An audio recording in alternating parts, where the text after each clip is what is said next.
Subscribe करें Avadhnama news. Subscribe button पर click करें, फिर राइट साइड में बने बेल पर भी क्लिक करें ताकि आपको हमारे वीडियोस की नोटिफिकेशन मिलती रहे। अंबेडकर नगर में एक ऐसा दिल दहला देने वाला मामला सामने आया है जिसने सारी व्यवस्था पर सवाल खड़े कर दिए हैं। चलती ट्रेन से एक महिला के बच्चे को एक सिरफिरे युवक ने उससे छीनकर ट्रेन के नीचे फेंक दिया। इस घटना के बाद बेसुध महिला अगले स्टेशन पर ट्रेन से नीचे उतर गई और अपने बच्चे की तलाश में बावली होकर उस तरफ भागी जिस तरफ उस सिरफिरे युवक ने उसके नवजात बच्चे को ट्रेन से बाहर फेंका था। फिलहाल इसकी सूचना मिलते ही रेलवे पुलिस ने आरोपी युवक को हिरासत में ले लिया है और उस मासूम की तलाश में सैकड़ों की संख्या में पुलिस के जवान रेलवे ट्रैक के आसपास की झाड़ियों में तलाश रहे हैं।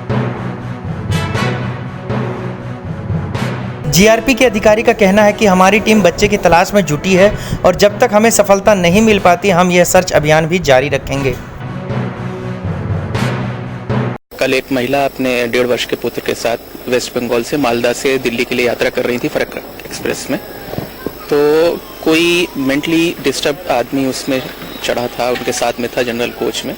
उसने उनके बताया जाता है कि उनके पुत्र को उनकी गोद से लेके चलती ट्रेन से नीचे फेंक दिया था। तो इसके लिए वैधानिक कार्रवाई की जा रही है। वो जिस व्यक्ति ने ऐसा किया था उसको वो पुलिस की हिरासत में है।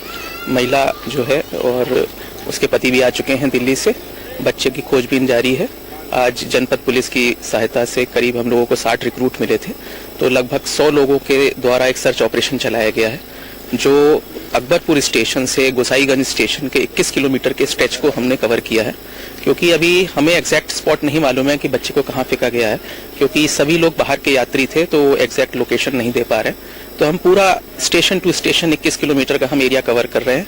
आज पूरे दिन अभियान चल रहा है, ये वर्तमान में भी चलाया जा रहा है और जब तक बच्चे के हम लोग कोई वियर अबाउट्स नहीं जान पाते हम लोग इसको जारी रखेंगे।